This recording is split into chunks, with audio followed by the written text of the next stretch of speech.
What is anaphora? What is oxymoron? What is apostrophe? Hello everyone and a very warm welcome to North Star English Academy. We are so glad to have you with us today. Here at North Star, our mission is to guide learners toward excellence in English literature and language. And we are helping you shine like a true North Star in your academic journey. So Today's session will explore one of the most heartfelt and memorable poems of the Victorian period, Echo by Christiana Rossetti. So before going to start with the details of this poem, we would like to introduce who is Christiana Rossetti is. So have a look about his family background. So Christiana Rossetti was born in London 1830 থেকে 1894। Christian রসেটি লন্ডনে জন্মগ্রহণ করেন এবং তিনি জন্মগ্রহণ করেছিলেন 1830 সালে, মারা গিয়েছিলেন 1894 সালে। তার ফাদার নাম হচ্ছে গ্যাব্রিয়েল রসেটি এবং তার মায়ের নাম হচ্ছে ফ্রান্সেস পলিটোরি। তো এখন এই যে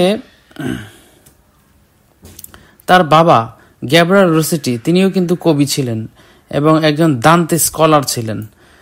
তো তিনি এবং তার ভাই ছিল একজন দান্তে, গ্যাব্রিয়েল রসেটি তার নাম। তার ভাইও কিন্তু একজন ফেমাস পোয়েট এবং একজন ফেমাস পেইন্টার ছিলেন। এবং তার টোটাল ফ্যামিলিটা was known for its artistic and intellectual learnings, অর্থাৎ সবার মধ্যে একটা শৈল্পিক এবং একটা মেধাভিত্তিক বুদ্ধিজীবী একটা লার্নিংস কিন্তু তার ফ্যামিলি ব্যাকগ্রাউন্ডেই ছিল। So poetic style, she wrote variety of poetry, অনেক কবিতা লিখেছিলেন, ইনক্লুডিং ন্যারেটিভ ব্যালাড মানে ওই যে লং ন্যারেটিভ পোয়েম, যে গীতিকাব্য টাইপের কবিতা, স্পিরিচুয়াল লিরিক্স লিখেছেন, চিলড্রেনদের জন্য কবিতা লিখেছেন। এবং তার বিখ্যাত কবিতাগুলো কিন্তু, কবিতার মধ্যে একটা হচ্ছে গবলিন মার্কেট আর একটা হচ্ছে রিমেম্বার। এবং তার কবিতাতে তিনি বিখ্যাত হচ্ছে ইন্টেন্স ফিলিংস দিতে পারেন তার কবিতায়। ইন্টেন্স ফিলিংস মিনস হচ্ছে তীব্র এক ধরনের আবেগ দিতে পারেন, সিম্বলিজম থাকে তার কবিতা এবং মেলোডিক কোয়ালিটি থাকে। এবং তার পোয়েট্রিতে তিনি রিলিজিয়াস ফেইথকে আসলে বেশি এক্সপ্লোর করে থাকেন এবং রোমান্টিক স্যাডনেস সেগুলোও কিন্তু তার কবিতার মধ্যে থাকে। তার কবিতাগুলোতে কিন্তু হিউম্যানিটেরিয়ান সেন্টিমেন্টসও থাকে। সো তার লেটার লাইফটা আমরা একটু ভালো করে জেনে আসি, কারণ লেটার লাইফটাই হচ্ছে এই কবিতার মূল বিষয়বস্তু। রসেটি কিন্তু কখনোই বিয়ে করেননি এবং তিনি largely lived in a private লাইফে মানে একাকী থেকেছেন। তার স্বাস্থ্যের অবস্থা খুব বেশি ভালো ছিল না এবং তিনি ক্যান্সারে 1894 সালে মারা গিয়েছিলেন। তো ক্রিশ্চিয়ানা রসেটি 1840 সালে তার বাবা খুব বেশি ফিনান্সিয়াল ট্রাবলসের মধ্যে পড়ে যান এবং তার বাবার এই ফিজিক্যাল এবং মেন্টাল হেলথের কারণে তিনি ফিনান্সিয়াল একটা ট্রাবলসের মধ্যে পড়ে যান। 1843 সালে তার সম্ভবত ব্রঙ্কাইটিস হয়, যেটাকে টিউবারকিউলোসিস হিসেবে ধরা হয়, যে যক্ষা হয়েছিল তার বাবার। যার কারণে কি করলেন, তার বাবা কিন্তু এই কিংস কলেজের যে চাকরিটা সেটা ছেড়ে দিলেন এবং যদিও 11 বছর বেঁচে ছিলেন কিন্তু খুব ডিপ্রেশনের মধ্যে ছিলেন এবং কখনোই কিন্তু আর ফিজিক্যালি তার বাবা কোনোদিন আর ভালো হননি। তো ফিনান্সিয়ালি কন্ডিশনের জন্য রসেটির মা তিনি টিচিং প্রফেশনে নিযুক্ত হলেন তার ফ্যামিলিকে সাপোর্ট দেওয়ার জন্য। এবং তারা মোট 4 ভাই বোন ছিল ক্রিশ্চিয়ানা রসেটির, 2 বোন এবং 2 ভাই। এক বোনের নাম হচ্ছে মারিয়া এবং আর একজন সে নিজে ক্রিশ্চিয়ানা। আর 2 ভাই হচ্ছে, একজন হচ্ছে গ্যাব্রিয়েল রসেটি আর একজন হচ্ছে উইলিয়াম। তো এই মারিয়া কি করলো, সেও কিন্তু একটা চাকরিতে যোগদান দিল এবং তার ভাই, আর এক ভাই যে উইলিয়াম, সেও কিন্তু এক্সাইজ অফিসে চাকরি শুরু করলো এবং গ্যাব্রিয়েল কিন্তু আর্ট স্কুলে চাকরি করা শুরু করে দিল, কারণ তাদের ফ্যামিলি কন্ডিশন কিন্তু ভালো ছিল না। তো যখন ক্রিশ্চিয়ানের বয়স 14 বছর, সে কিন্তু নার্ভাসলি ব্রেকডাউন হয়ে গেল এবং স্কুল থেকে সে স্কুল লেফট করলো। এবং সারা জীবন সে কিন্তু মোটামুটি ডিপ্রেশন রিলেটেড যে ইলনেসগুলো ছিল এগুলোর মধ্যেই কাটিয়েছেন।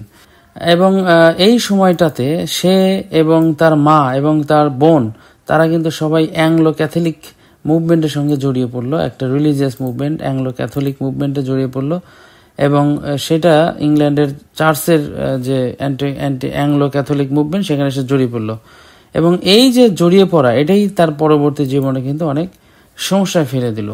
কেননা বলা হচ্ছে যে তার লেট টিনেজে অর্থাৎ টিনেজ এজে সে কিন্তু একজন পেইন্টারের প্রেমে পড়লো, তার নাম হচ্ছে জেমস কলিনসন। এই পেইন্টারের প্রেমে পড়লো এবং সেই জেমস কলিনসন ছিল কিন্তু তার ভাইয়ের মতোই, দান্তে এবং উইলিয়ামের মতোই। তারা হচ্ছে ওই প্রি র্যাফায়েলিটিস ব্রাদারহুডের একটা মুভমেন্টের সঙ্গে জড়িত ছিল।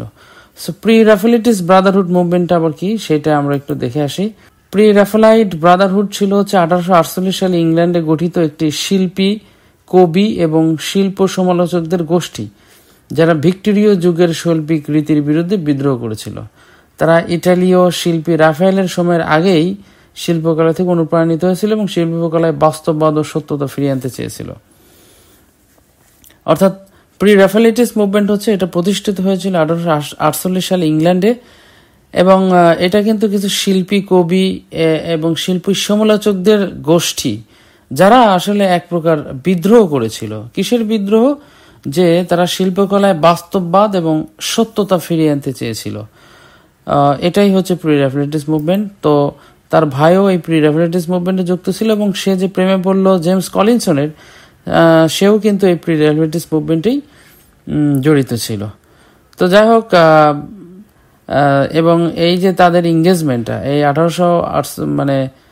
মাত্র 1850 সালে কিন্তু এঙ্গেজমেন্টটা ভেঙে যায়। কারণ কি? কারণ তার যে বয়ফ্রেন্ড ছিল জেমস কলিনসন, যার সঙ্গে সে প্রেমে পড়েছিল, সে হচ্ছে ক্যাথলিসিজমে কনভার্ট হয় এবং এই ধর্মীয় কনফ্লিক্টের কারণে কিন্তু দুজনের সারাসারি হয়। তার 3 বছর পরে 1853 সালে তার ফ্যামিলি যখন ফিনান্সিয়াল ডিফিকাল্টিস ভুগতেছিল, ক্রিশ্চিয়ানা তখন সে কি করলো, 1854 সালে ক্রিশ্চিয়ানের বাবা মারা যায় এবং পরবর্তীতে সে কিন্তু একজন লিঙ্গুইস্ট, তার নাম হচ্ছে চার্লস কেইলি, তার সঙ্গে আবার সম্পর্কে যুক্ত হন। কিন্তু সেই সম্পর্কটাও কিন্তু বেশি দিন স্থায়ী হয়নি এবং সে তাকে বিয়ে করতে অস্বীকৃতি জানায়। এই একটাই কারণে, এই রিলিজিয়াস রিজনসের জন্য কিন্তু এই সম্পর্কটাও তার ভেঙে যায় এবং তৃতীয়বারের মতো সে আর একটা পেইন্টারের প্রেমে পড়ে যার নাম হচ্ছে জন ব্রেট। সেও কিন্তু পরবর্তীতে এই রিলিজিয়নের কারণেই কিন্তু এই সম্পর্কটাও ভেঙে যায়। তাহলে মোট 3টা সম্পর্ক সে কিন্তু ভেঙে যায়।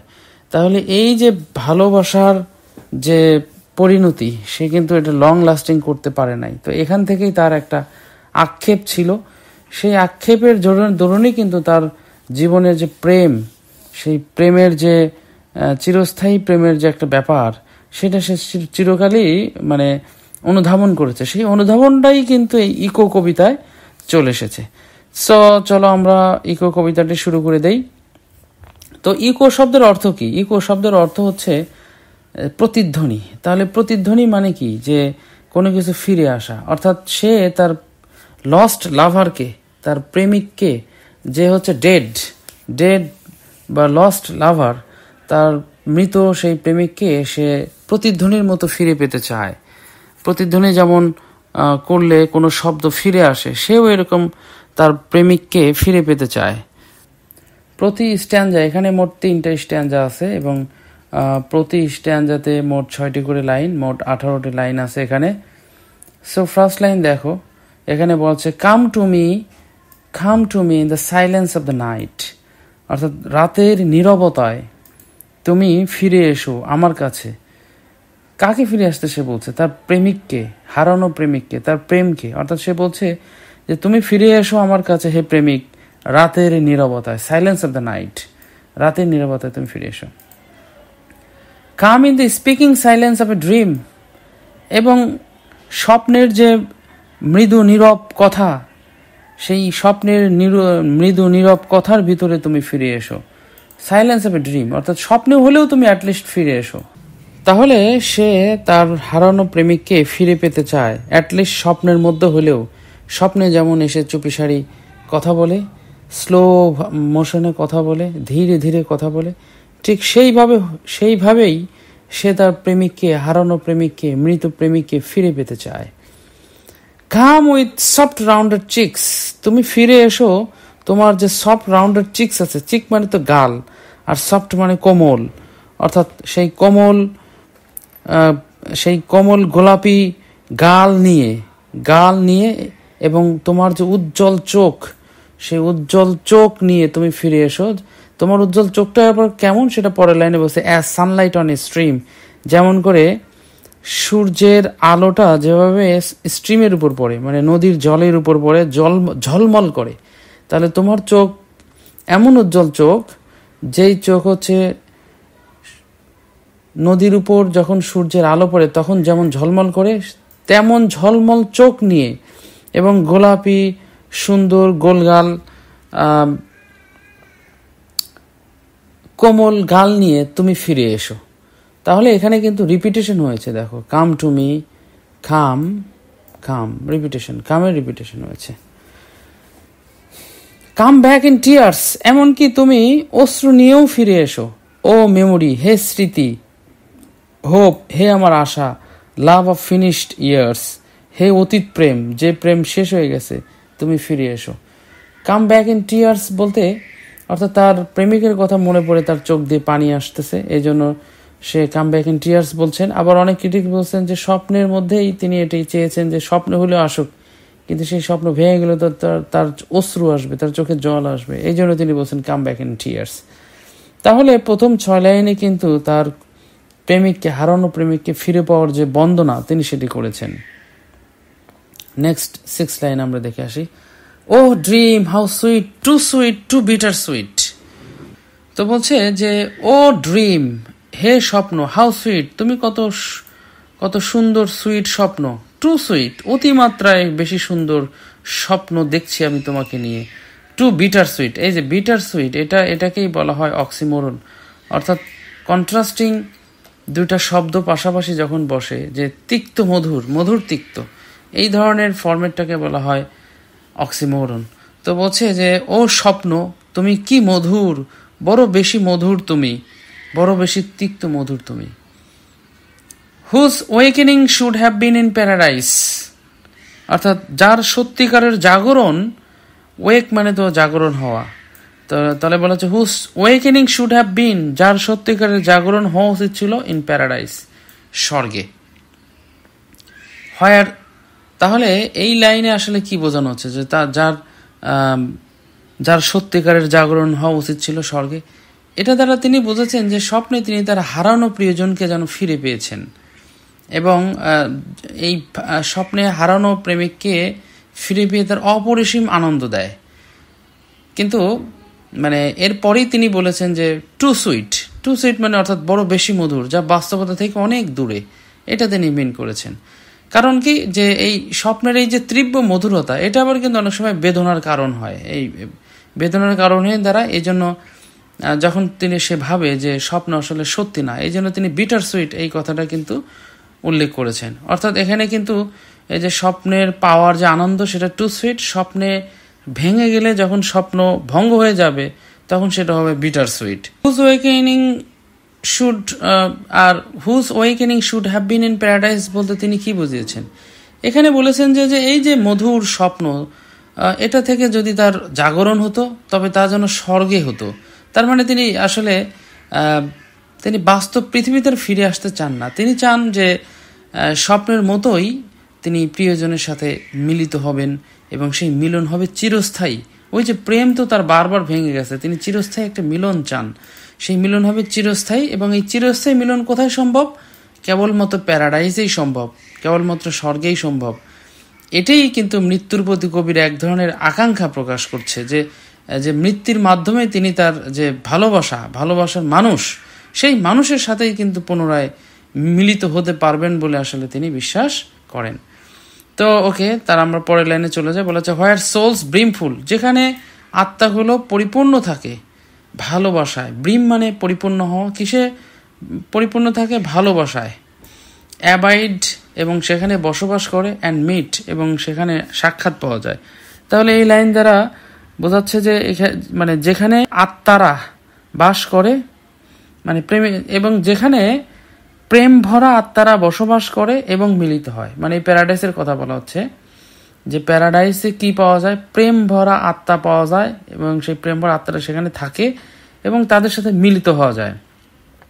হোয়াট থ্রাস্টিং লঙ্গিং আইস, যেখানে তাদের তৃষ্ণার্ত আকাঙ্ক্ষা ভরা চোখ, লং মানে আকাঙ্ক্ষা করা, আর থ্রাস্টিং মানে তো তৃষ্ণার্ত। এবং এই প্যারাডাইসের কথা কিন্তু আবার বলা হচ্ছে যে যেখানে তৃষ্ণার্ত আকাঙ্ক্ষা ভরা চোখগুলো ওয়াস দ্য স্লো ডোর, সেই ধীরে খোলা দরজার দিকে তাকিয়ে থাকে। তাহলে দেখো এই যে একটা লাইন পড়লে আর একটা লাইন যে পড়ার যে বাধ্য করা হয় এটাকে এনজামমেন্ট বলা হয়। এখানে কিন্তু সেই এনজামমেন্ট ফিগারস অফ স্পিচ কিন্তু ইউজ করা হয়েছে। যে এই যে এখানে দেখো, এখানে বলছে যে কি যারা সত্যিকারের জাগরণ হওয়া ছিল স্বর্গে, সেই স্বর্গেটা আবার কেমন থাকে, সেই স্বর্গে থাকে হচ্ছে প্রেম ভরা ভালোবাসার আত্মা সেখানে বসবাস করে, একে অপরের সাথে মিট করে, এবং যেখানে কি থাকে তৃষ্ণার্ত আকাঙ্ক্ষা ভরা চোখগুলো সেই ধীরে খোলা দরজার দিকে তাকিয়ে থাকে। দ্যাট ওপেনিং, সেই দরজা একবার খুলে, লেটিং ইন, ভিতরে ঢুকে, অর্থাৎ ভিতরে নেয় দরজাটা, লেটস আউট নো মোর, এবং সেই দরজার ভিতরে কিন্তু একবার ঢুকলে আর কখনোই বাইরে বেরোতে দেয় না। তাহলে এই যে 6 লাইন, এই 6 লাইন দ্বারা তিনি কি বুঝিয়েছেন যে এই যে থ্রাস্টিং লঙ্গিং আইস, তারপরে অর্থাৎ তৃষ্ণাত আকুল চোখ বলতে স্বর্গে থাকা যে আত্মারা আছে, সেই স্বর্গে থাকা আত্মাদের বোঝানো হয়েছে যারা পৃথিবীতে ফেলে আসা তাদের প্রিয়জনদের জন্য অপেক্ষা করছে। আর এই যে স্লো ডোর, এই স্লো ডোর হচ্ছে ধীর গতির দরজা। মানে এটা দ্বারা বোঝায় যে স্বর্গ এবং এই পৃথিবীর যে মধ্যবর্তী দরজা, মৃত্যুর প্রতীক, এই দরজা কিন্তু খুব ধীরে খুলে, কারণ মানুষের জীবনে মৃত্যু ধীরে ধীরেই আসে। কিন্তু এই দরজাটির জন্য একটি বিশেষত্ব হলো এটি কেবল প্রবেশের জন্য, এটা কিন্তু বের হওয়ার জন্য না। অর্থাৎ এই জন্য বলা হচ্ছে দেখো যে letting in lets out no more, অর্থাৎ মৃত্যুর পর কেউ আর পৃথিবীতে ফিরে আসে না। তাহলে এই স্ট্যান্ডাতে আসলে এক কথায় কবিতার যে গভীর শোক, ভালোবাসা, আকাঙ্ক্ষা, সেগুলো স্বপ্নের মাধ্যমে প্রকাশ করেছেন, যে স্বপ্নই তার একমাত্র স্থায়ী আশ্রয়, যেখানে তিনি ক্ষণিকের জন্য হলেও শান্তি খুঁজে পান। কিন্তু সেই স্বপ্ন ভাঙার বেদনা তাকে আরো বেশি বিচ্ছেদের বাস্তবতা মনে করিয়ে দেয়। অর্থাৎ এখানে সে একটু রিয়েলিটি, প্র্যাকটিক্যাল পারপোজে তার প্রেমিকের কথা মনে করেছেন।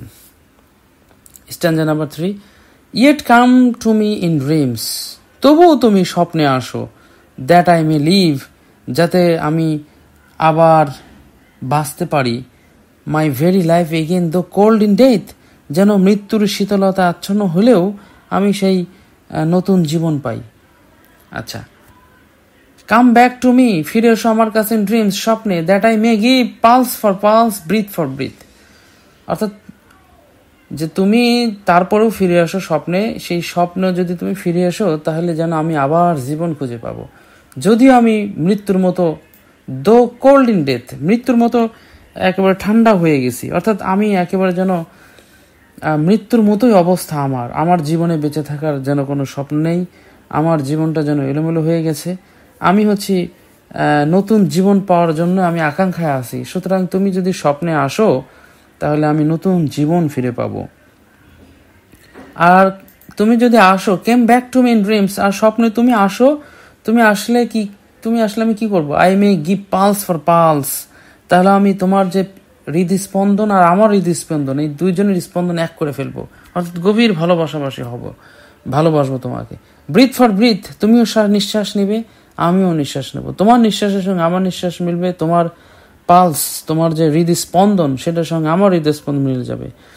আর তুমি আসবে কিভাবে, আর কথা বলবে কিভাবে? প্রেমিকারা কথা বলে খুব স্লো, মানে ওটারে হুইসপারিং বলা হয়, কানে ফিস করে কথা বলা। স্পিক লো, এবং তুমি নরম স্বরে কথা বলবে। লিন লো, কিছুটা ঝুঁকে নিচু হয়ে আমার দিকে মুখ করে ঝুঁকে আমার সঙ্গে তুমি কথা বলবে। অ্যাজ লং অ্যাগো, যেমন বহু বছর আগে, মাই লাভ, আমরা এরকম ভালোবেসেছিলাম। হাউ লং অ্যাগো, মানে বহু বছর আগে এরকম তুমি করেছিলে, অর্থাৎ এই নরম স্বরে কথা বলেছিলে, নিচু হয়ে ঝুঁকে কথা বলেছিলে, তোমার হৃদস্পন্দনের সঙ্গে হৃদস্পন্দন মিলে গিয়েছিল, তোমার নিঃশ্বাসের সঙ্গে আমার নিঃশ্বাস মিলে গিয়েছিল, সেটা যেমন বহু বছর আগে করেছিলে, প্রিয়তম বহু বহু বছর আগে, হাউ লং আগে, অর্থাৎ অনেক অনেক আগে এরকম করেছিলে, কিন্তু এখনো তোমাকে আমি মিস করি। তাহলে এই কবিতাটা এখানেই শেষ হলো। তাহলে এখানে যে বলা হচ্ছে যে তার লস্ট লাভারটা কে, তো লস্ট লাভারটা হচ্ছে একজন ডেড, কিন্তু she longs for him to return in dreams. তিনি আশা করেন যে তার সেই ডেড লাভার স্বপ্নে ফিরে আসবে, যেমন করে তার ভালোবাসা, তার স্মৃতি, তার আশা এখনো বেঁচে আছে, যদিও সে মারা গিয়েছে, তারপরেও তার মানে ভালোবাসা, তার স্মৃতি, তার আশা কিন্তু তাকে এখনো বাঁচিয়ে রেখেছে, অর্থাৎ ক্রিস্টিনা রসেটিকে বাঁচিয়ে রেখেছে। ওয়েল, এখানে আমরা কি কি ফিগারস অফ স্পিচ পাবো? এখানে আমরা পাবো ইমাজারি, কারণ ইমেজ কিন্তু এখানে অনেক আছে। যেমন এখানে আছে come with soft round cheeks, তোমার নরম গোলাপি গাল নিয়ে তুমি আসো, এবং তোমার চোখ, ব্রাইট চোখ নিয়ে তুমি আসো, যেমন করে সানলাইট পড়ে হচ্ছে নদীর উপরে। তাহলে এটা কিন্তু একটা ভিভিড পিকচার, একেবারে স্পষ্ট ছবি আমাদের মনের মধ্যে ভেসে উঠছে। যে ছবি আমাদের মনের মধ্যে ভেসে ওঠে, মনের মধ্যে আমরা ব্রেনের মধ্যে একটা ছবি আঁকতে পারি, কল্পনা করতে পারি, অঙ্কন করতে পারি, সেটা কি ইমেজারি বলা হয়। আর সিমিলি আছে এখানে, কারণ এখানে আছে eyes as bright as sunlight on a stream. আমরা জানি যে সিমিলি হচ্ছে দুইটা জিনিসের সঙ্গে কম্পারিজন, তুলনা, সেক্ষেত্রে অ্যাজ থাকে। তাহলে এখানে তার উজ্জ্বল চোখকে তুলনা করছে সানলাইট অন এ স্ট্রিমের সাথে। মেটাফোর আমরা এখানে পাই, কারণ এখানে বলছে দেখো যে pulse for pulse, breath for breath. এই যে তোমার হৃদস্পন্দনের সাথে হৃদস্পন্দন, নিঃশ্বাসের সাথে নিঃশ্বাস, এটা কি সাজেস্ট করে? এটা সাজেস্ট করেছে unity of life and love, একতাবদ্ধ দুজনের প্রেম, দুজনের ভালোবাসা, দুজনের জীবন, নট লিটারেলি বাট সিম্বলিক্যালি। এটা কিন্তু বাস্তবে সম্ভব না, সিম্বলিক্যালি সম্ভব, এই জন্য এটা মেটাফোর। আর রিপিটেশন তো বলেছি যে এটা বারবার হয়েছে, কাম টু মি, ড্রিমস, এই শব্দগুলো রিপিটেশন হয়েছে। এরপর আমরা অ্যালিটারেশন পাবো, কারণ এখানে বলা হচ্ছে দেখো pulse for pulse, breath for breath. তাহলে এখানে PUL, P repetition, B repetition, আর এ রিপিটেশন। তারপর এখানে আছে স্পিক লো, লিন লো, তাহলে লো, এল এল এল। তাহলে এই যে এগুলো আমরা জানি যে কনসোনেন্ট সাউন্ডের রিপিটেশনকে বলা হয় অ্যালিটারেশন। এখানে পার্সনিফিকেশন আসে, অর্থাৎ পার্সনিফিকেশন আমরা জানি যে একটা বস্তুকে ব্যক্তি হিসেবে কল্পনা করা, যেমন মেমোরি, হোপ এবং লাভ, এগুলো তো বস্তু, এগুলো ধরা ছোঁয়া যায় না, কিন্তু এগুলোকেই মানুষ হিসেবে কল্পনা করা হচ্ছে যে তুমি ফিরে এসো।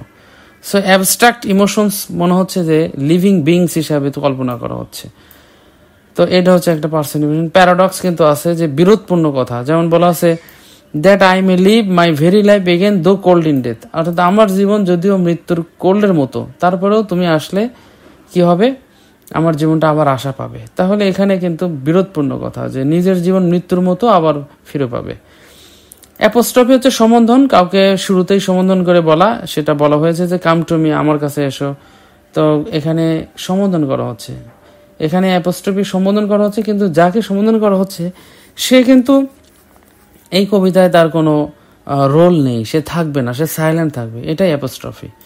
ওকে, এবার আসে অ্যানাফোরা। অ্যানাফোরা হচ্ছে repetition of a word, phrase at the beginning of successive lines, অর্থাৎ ওয়ার্ডের রিপিটেশন, ফ্রেজের রিপিটেশন যদি সেন্টেন্সের শুরুতে থাকে তাহলে সেগুলোকে অ্যানাফোরা বলা হয়। যেমন come to me in the silence of the night, তাহলে প্রথম লাইন আছে কাম টু মি, দ্বিতীয় লাইনেও আবার আছে কাম ইন দ্য স্পিকিং, তৃতীয় লাইনেও আছে কাম, তাহলে কাম কাম কাম, অ্যানাফোরা। আচ্ছা, এগুলো কেন করা হয়? কারণ এগুলোতে এক ধরনের রিদম থাকে, একটা সুর তৈরি হয়। এরপর অক্সিমোরন তো বলছে যে দুইটা অপোজিট ওয়ার্ড যখন পাশাপাশি বসে, যেমন speaking silence of a dream, speaking silence, দুইটা একটা অপারেটর অপোজিট। তাহলে এখানে আমরা সামারি কি পেলাম, যে স্পিকার এখানে তার বিলাভেডকে রিটার্ন করার জন্য, ড্রিমে রিটার্ন করার জন্য ডেকেছেন, তিনি আশা করেছেন এবং তিনি প্রত্যাশা করেছেন যে তার সেই ব্রাইট আইস, তার সেই টেন্ডার চিক্স, গালগুলো সানলাইটের মতো, নদীর উপরে সানলাইটের মতো ফিরে আসবে। যদিও সে can not return in life, যদিও সে বাস্তব জীবনে ফিরে আসতে পারবে না তার প্রেমিক, তারপরেও এখানে ক্রিশ্চিয়ানা রসিটি তিনি আশা করেন memory, love, hope will come back in dreams, এগুলো স্বপ্নের মধ্যে ফিরে আসবে। ওকে, তাহলে এখানে থিম আমরা পাবো হচ্ছে love and loss, memory and echo. এই যে ইকো, আসলে এই কবিতাটাই কিন্তু মেমোরির মতো, যেমন মেমোরি আমাদের জীবনে ফ্ল্যাশ করে, ইকোও কিন্তু আমাদের জীবনে ফ্ল্যাশ করে, এই জন্য কবিতার নামটা হচ্ছে ইকো। লাইফ অ্যান্ড ডেথের কথা আমরা এখানে থিম বলতে পারি, ড্রিম ভার্সেস রিয়েলিটি বলতে পারি, স্পিরিচুয়াল অ্যাসপিরেশন বলতে পারি, এমনকি আমরা বলতে পারি যে লাভ কন্টিনিউয়াস ইভেন আফটার ডেথ, অর্থাৎ মৃত্যুর পরেও কিন্তু মানুষের ভালোবাসা থেকেই যায়, এই থিমটা আমরা বলতে পারি। অথবা বলতে পারি dreams and memory keep love, dream এবং মেমোরি মানুষের ভালোবাসাকে বাঁচিয়ে রাখে, তাও বলতে পারি। এখানে টোন তো অবভিয়াসলি মেলানকলিক, কারণ বিষণ্ণ, তিনি ভালোবাসার প্রতি একটা স্যাড টোন, এবং এখানে আর একটা আকুলতা ছিল তার, এটাকে বলা ইয়ার্নিং, কারণ তিনি আকুলভাবে তার প্রেমিককে ফিরে পেতে চাচ্ছেন, তার জীবনের আশা ফিরে পেতে চাচ্ছেন, তার জীবনে নতুন অধ্যায় শুরু করতে চাচ্ছেন, তাহলে ইয়ার্নিং কিন্তু এখানে টোন হিসেবে ধরা যায়। এবং টোন কিন্তু টেন্ডার অ্যান্ড ইন্টিমেট বলা যায়। টেন্ডার মানে কোমল, ইন্টিমেট মানে খুব ঘনিষ্ঠ, যেমন পালস ফর পালস। তো অথর্স পজিশন হচ্ছে, তিনি তো জানোই যে একজন ফেমাস ভিক্টোরিয়ান লিরিক পোয়েট, সুতরাং এটাও একটা ভিক্টোরিয়ান লিরিক পোয়েম তো আমরা জানি যে যেখানে কবির পার্সোনাল ফিলিংস অ্যান্ড ইমোশন থাকে, এবং কবিতাগুলো খুব ছন্দময় হয়, ঠিক আছে। এরপরে এটা কিন্তু তার একটা ইমোশনাল এবং মেমোরেবল ওয়ার্কস, এখানে মিশ্রিত আছে হচ্ছে লাভ, ডেথ, মেমোরি, হোপ, এটা লিরিক্যাল ফর্মে আছে, অর্থাৎ ছন্দময় ফর্মে আছে। তো ডিয়ার ভিউয়ার্স, আজকে এই পর্যন্তই। Thanks and best of luck.